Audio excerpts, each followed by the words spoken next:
Welcome to a special episode of the Tintin podcast. I'm Varun, and after covering King Autocar's scepter on the last pod, we are shifting lanes to explore the cars of Tintin. From picking out the most iconic rides in the series and dissecting Hergé's love for automobiles, buckle up as we explore how cars of all shapes and sizes add to the action and storytelling of these adventures. We've got a couple of seasoned drivers in the garage today. A warm welcome to Srihari and Derek. Hello, everybody. Hi, everyone.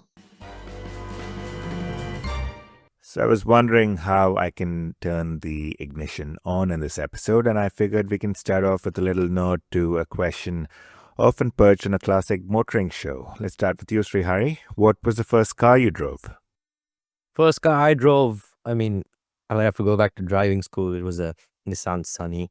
After I got my license, I've been driving a Toyota Camry since, and that's just for the better part of the past 2 years. So not a lot of mileage, I would say, on my end. Yeah, same here. I can't remember the first car I drove. Just like Srihari, I think I drove some sort of Toyota in driving school and things like that. I like nifty cars, like go-kart cars, go-kart type cars, like a Volkswagen Golf, for example. I love that car. And I drove that car a little bit when I was living in Germany. Currently, I have a BMW M240 series, a cabriolet or a convertible. Also, that's very go-karty, very small and very light, with a V6, straight six engine, and that's a really nice, powerful car for its size. So I like the small little cars, sedans, roadsters, that sort of thing. All right, and here's the big chicken and egg question coming your way. What came first, Tintin or the cars? What came first? My goodness, it's definitely more of the Tintin than the cars. Although I've been following Formula One since the 1970s, and in those days, as a kid, I would buy stickers of the Formula One cars, and one of the things that and of course, I love Tintin and I love Formula One. And in Tintin and the Lake of Sharks, in particular, that last book in the series, which is not really part of the series, I put all my stickers in that last book, all my Formula One stickers of the 1970s cars. It's quite on the inside cover. So so that demonstrated my love for Formula One back then, as well as Tintin.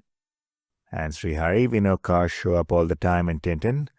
Do you think these stories naturally lend themselves to that kind of action on wheels, if you like?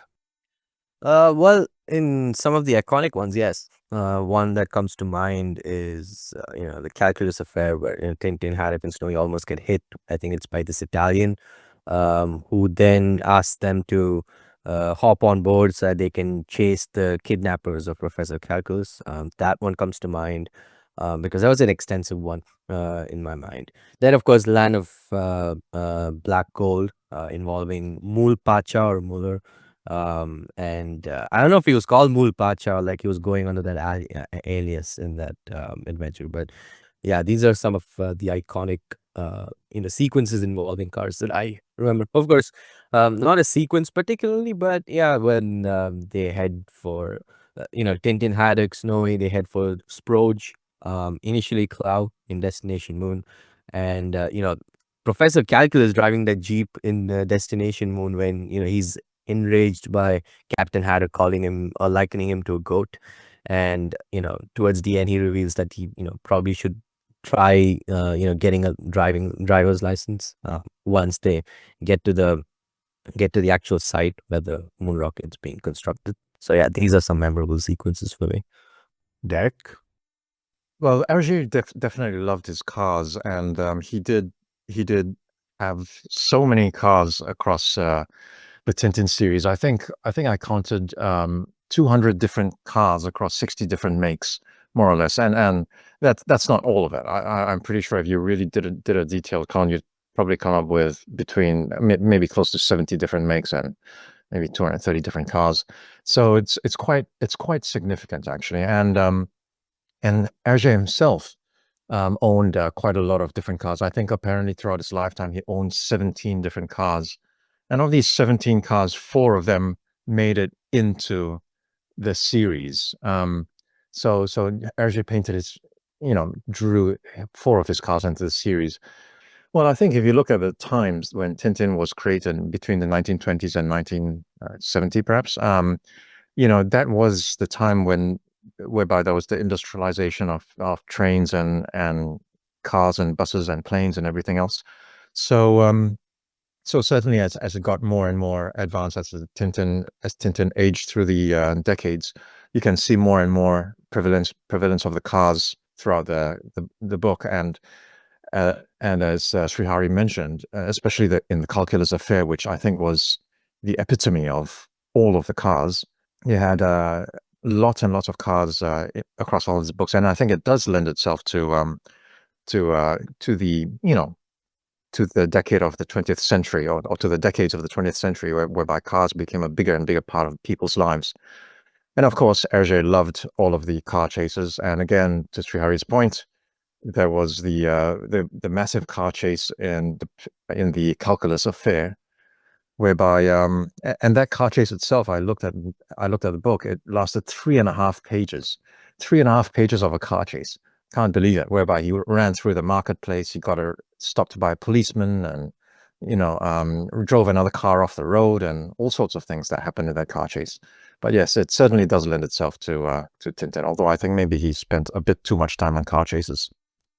Picking up another one and thinking back to the pod you were last on, the Black Island, we did touch upon that epic chase scene in that adventure. Now that we're solely in car territory in this pod, what do you think about that sequence in hindsight? Yeah, the chase sequence in the Black Island was actually quite nice because that was amidst the English scenery. I kind of liked that one as well. And also the car chase in the Black. Actually, these two car chases are quite fantastic because the cars itself were really good. The car chase in the Black Island was on a Jaguar. At least that's the new version. So the Black Island in particular is a special book because it was first published in 1943 and then or 1937 perhaps, and then followed by 1966. The one that we're familiar with is a 1966 publication whereby they had this red Jaguar Mark X, 1963 Jaguar Mark X, and it's so beautifully drawn in the Black Island that I think it's certainly one of the more beautiful drawings as well. Got to ask a pertinent question, Srihari. Would it have made sense for Tintin to have a car of his own?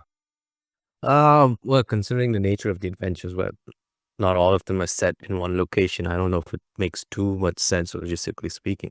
Would have been, I mean, if a lot of the adventures took place in Belgium, where Spike Hall was in the story, then yes. But I don't think that's something that dents this aspect of the adventures in any way. I think it does make sense that he doesn't have a custom vehicle or of his own, really. I'll be honest, that question was bait for both of us because Derek from his notes gathers that Tintin did in fact own a car or two. Actually, yes, Tintin did purchase 2 cars. So when he was in Africa, in the Congo, he purchased a 1920 Ford Model T. So that was his car. And that's probably in Congo he bought the Ford Model T. That's correct. And also in Soviets when he was in Russia, he purchased an Amilcar. And Amilcar is an old French car which participated in some of the car races at that time. Formula One wasn't around at that time. Formula One only started in 1950. But Amilcar was certainly a very powerful car for its time. And in fact, even in the Soviets, I think the salesman told Tintin, this car will reach 150 kilometers per hour easily. Now, I did a bit of research on that, and actually that's not true. The Amilcar got to 120 kilometers per hour, so Hergé was exaggerating a little bit there. But indeed, Tintin did own 2 of his cars, one in Africa and one in Russia. Interesting. I didn't know that. Of course, it's not just Tintin behind the wheel in the series. There are a few other memorable drivers across the adventures, including, dare I say, the Thompson twins, who were once spotted on a rather aimless desert drive many fans remember. I'm sure you know what I'm talking about, Derek. Yes, I think that's the Jeep that was featured in the red Jeep that was featured in the Land of Black Gold. Firstly, Land of Black Gold, very similar to the Ile Noire, or Black Island, was published in 2 different decades as well. So there was one. It was originally published during the war in 1940, 1953 or something like that. And then it was republished and redrawn and then republished in 1970s. So the original 1940s Black Gold had 1931 Peugeot 201, which is a very, very beautiful car, actually. If you look it up on the internet, it's such a stunningly beautiful car, traditional old car. But of course, when it was republished in 1970s, they updated all of the models and they drew in a red Jeep, which I think you can see at one of the Tintin museums in the world today. This is a 1942 Jeep Willys, which is a light military utility vehicle. Now, in those days, Jeeps, I think, were primarily used by military people. Nobody ever drove a Jeep. People drove sedans and other things like that. Nowadays, of course, you see Jeeps on the road because people drive their own Jeeps and it's more luxurious and stuff like that. But Jeeps in the old days really were military utility type vehicles. And so Thompson and Thompsons were driving that military vehicle. And we know that's not the only Tintin book with a cow on its cover, Srihari. You already spoke of an angry calculus at the helm on Destination Moon one book later. Also being a Jeep, in that case, of course, they're taking the vehicle from the research center to the construction site. And of course, Haddock is still in his spacesuit, and Calculus is enraged at being called a goat, and he wants to show Captain Haddock the body of work that's going on behind the scenes for the moon mission to be rendered possible. And of course, the security officers stop Haddock and tell him that he cannot wear this past this point. And Calculus just takes the Jeep, drives past all of them, and Tintin and Haddock think they're going to lose their lives, but turns out the Calculus drives, I think, maneuvers through like various heavy vehicles, like some trucks and all of that. And then you can see there's an image of Haddock falling flat on stomach front once Calculus parks the Jeep right in front of the moon rocket. That was a blue color Jeep, as opposed to the one in Land of Black Gold, which of course the revised version, the one that Derek mentioned, I think, because in the sequence it's just before Destination Moon, right? So it sort of makes sense that you see Jeeps in both, not only the covers but also significant portions of both stories you see Jeeps. So yeah, that is one. And I think I covered the other two as well, like the Dodge Coronet, the blue one. Interestingly, if you look at the very beginning of Destination Moon, it seems to be a similar car, the Dodge Coronet, that Tintin, Haddock, and Snowy are traveling in once they reach Marlinspike Hall, and then they're greeted by Nestor, and then they'll search for Calculus, and then they're headed to Sildavia because they get a telegram from Calculus asking them to meet him there. And then you see the same Dodge Coronet, the sequence where you have the two officers who pick up these three from the airport and say that Professor Calculus sent us to pick you guys up, and then they take that vehicle to the research center. Sproj, initially Clow, of course, and then that's when Haddock tells the driver, Sproj, just serve you Bashi Bazook and tell us where exactly we're going. Then you have the custom Ford, which is looks similar in design language, but it's I think it has a different grille at the front, and also it's a turquoise color vehicle. The one that Tintin, Haddock, Snowy, and I think in the book it's Frank Wolf who board this vehicle on the way to the takeoff site where the moon rocket is. And the same car that Mr. Baxter takes while during the descent of these passengers back from the moon, so that he can go and rescue them and like give them the oxygen mask. So yeah. Interestingly, Srihari, you pointed out those cars, especially in Destination Moon, which I thought was quite good. Sildavia being a presumably an Eastern European country, for some reason they didn't have a whole lot of Russian cars. The cars that you mentioned, the Dodge, the Ford, and the Jeep, are all well, two of them are American cars for a start, which is quite unusual in Europe, and then there's the Jeep as well. So it's quite interesting that Hergé drew these cars in Sildavia. But were there Russian manufacturers elsewhere in the series then?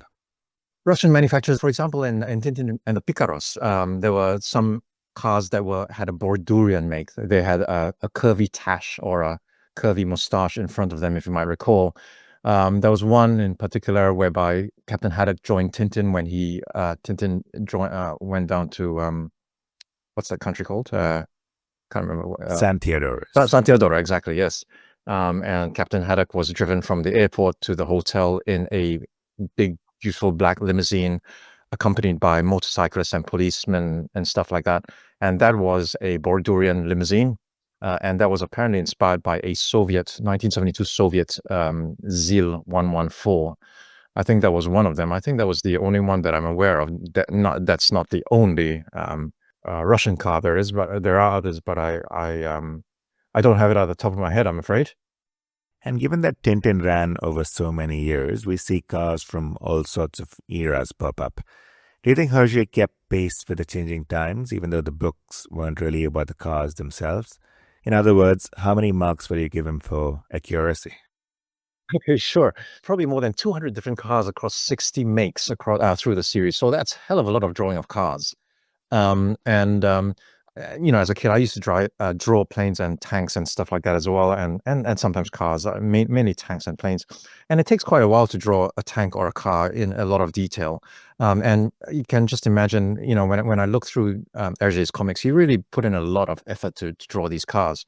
So firstly, in the Broken Ear, you've got the oldest car ever in the series from 1912. It's a Hotchkiss coupe.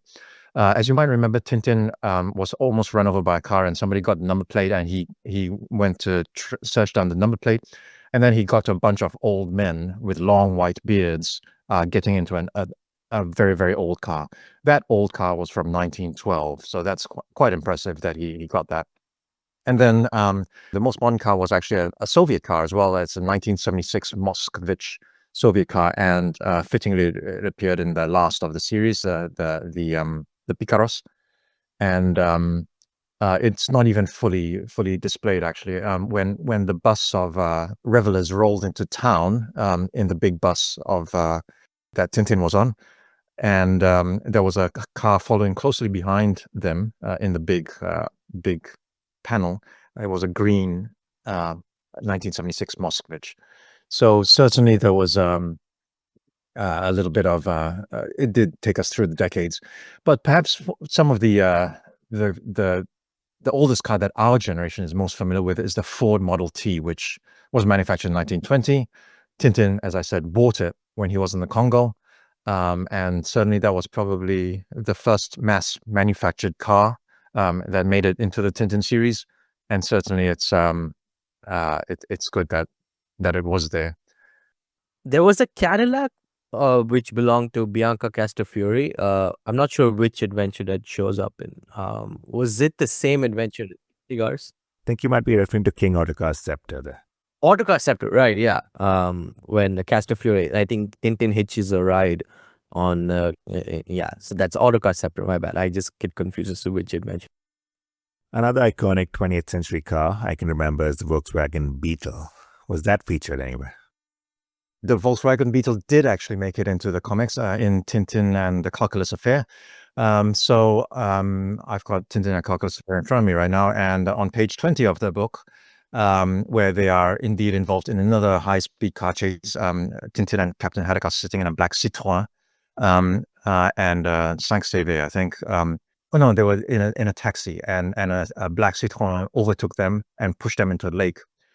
The black Citroën drove past the taxi, overtaking, and on the other side was a Volkswagen Beetle, a yellow Volkswagen Beetle. So indeed, it did actually make it in there. So yep, certainly an iconic car, and it was in the series. And Srihari, if Tintin were written today, what cars would you throw in there? Yeah, I'm gonna give the Middle Eastern perspective. I would have liked to see a Range Rover, which is by the manufacturer Land Rover, or even a Land Rover Defender. I would like to see a Ferrari. I don't know if that's a bit too extravagant for this series.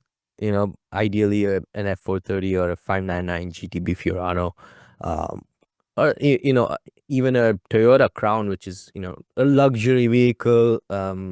it's sort of the best of both worlds, really. It's more on the affordable end, but also a luxury vehicle. Um, Cars like this, the Toyotas and the Land Rovers, and even a Lexus actually would do, and a Ferrari. One like any of these, an SUV would be nice to see. So like I said, a Range Rover, or even one of those. Lexus, I think it's called an LX 600. It's the sibling to the Toyota Land Cruiser. Yeah, some of these cars are ones I would have liked to see. Yeah, so Srihari, you pointed out a good point. I mean, SUVs are all over the place these days. I live in the US, and where I live in Delaware is pretty much I think it's 80-70% SUVs. So I think when Tintin came to America, he'd probably be driving one of these SUVs, perhaps a Mustang SUV, which I think is quite good looking, or a Porsche SUV. Um, and and maybe when he finished his celebratory parade in Chicago, he might have been atop Ford F-150 truck, which is the most popular truck in the US. However, as Srihari pointed out earlier, Tintin's adventures take place mostly in Europe and around Belgium. And Europe does have a bunch of SUVs as well, but not as prevalent as in the US. And maybe he'd be driving a car like the iconic VW Volkswagen Golf, which I think is a great, great car, or a Subaru Impreza or a Audi Quattro, so that he can drive around the tighter bendy roads in Belgium and Moldavia. But if he drove one of the powerful cars, maybe he might have driven a BMW M5 in Moldavia when he borrowed the King of Moldavia's book, or maybe even a Mercedes AMG 1, which is a Formula One engine road car driven by the Emir in the Middle East. Perhaps he would have driven that through the engine when he was chasing down Miller. So you've got the royalties that probably would have chosen the BMWs and Mercedes and those bigger cars. So yeah, indeed, I think it probably would have been redrawn with much more powerful cars. But the one iconic car that we did miss in this discussion today is the car that Thomson and Thomson often drove around when they were in Belgium or in England in the English series. And the Thomson and Thomsons used to drive a French Citroën 2CV or Citroën 2CV. This is that's the one. That's such an iconic car. And I just think Yeah, this is from the very end of the Red Sea Sharks, the Vagabond Cars Club. And you see that like a small part of the very last sequence, like the bottom left. that's right, in the Red Sea Sharks, they were there, but also in the Castafiore Emerald, I think, when they pulled up in front of Marlinspike Hall and they put on the brakes so hard that ran into the roof. So I think even though if it was redrawn today, I just don't think that I think the Citroën 2CV should be kept with the Thomson and Thomson, because that's such an iconic car. Adding another dimension to the conversation, Derek, you mentioned you're an F1 fan and you've spotted a few nods to Formula One hidden in these stories that totally flew past my undriven eye. Care to take us through them? Yeah, so in Calculus Affair, again, Captain Haddock was at one point almost being driven over by a maroon car. Sorry, not a yellow car, a cabriolet. And that was when Captain Haddock and Tintin was driving the helicopter, and the helicopter ran out of fuel, so they just parked in the middle of the road, hoping that the car would stop. It didn't, and practically drove them over. And at that point in time, Captain Haddock said, my goodness, they must have a Jack Brabham at the wheel. That's the English version.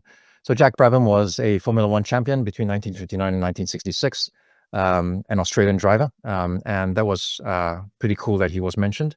But I went back to the French versions, and the French versions mentioned one Manuel Fangio, arguably the greatest Formula One driver ever, was a Formula One champion between 1951 and 1957, I think, over 3 different cars. And I do prefer the reference to Fangio in the French version.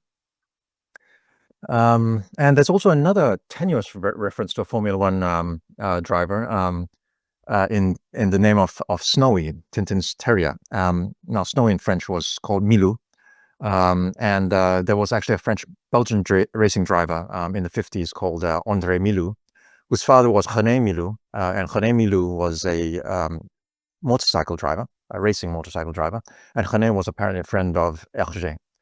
However, I did a bit more research into this, and although the races were called Milou and the spelled slightly differently, Milou, the dog in Tintin, was not really called after André or René Milou.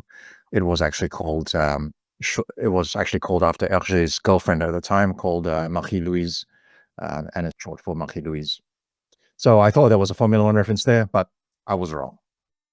Max Verstappen is half Belgian, just saying. Srihari, I hear you've brought a show and tell to the pod today with some Tintin models in tow. Go ahead, the stage is all yours.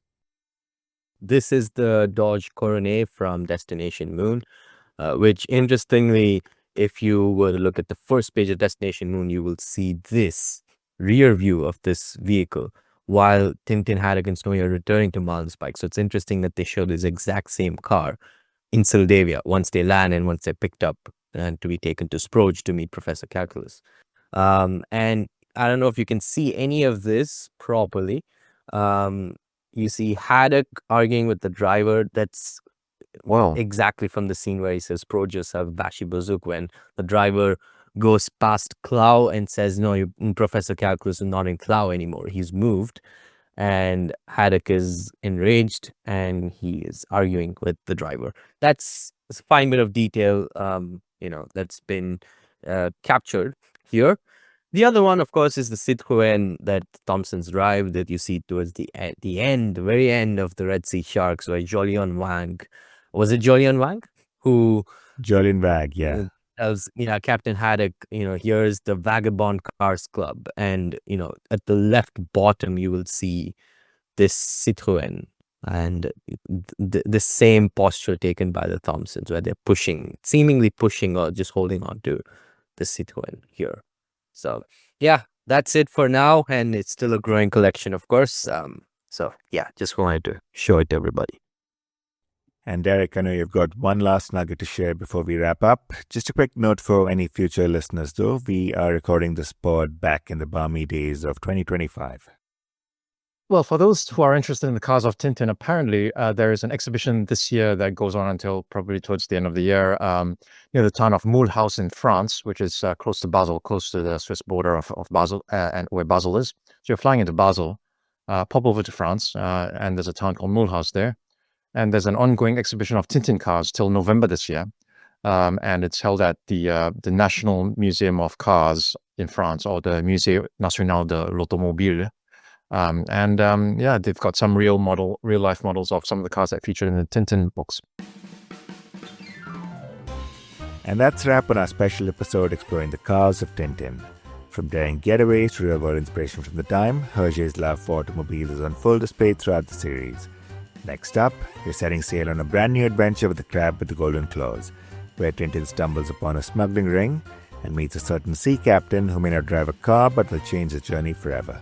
Thanks for tuning in, and don't forget to like, share, and subscribe as we continue our journey with the Tintin podcast.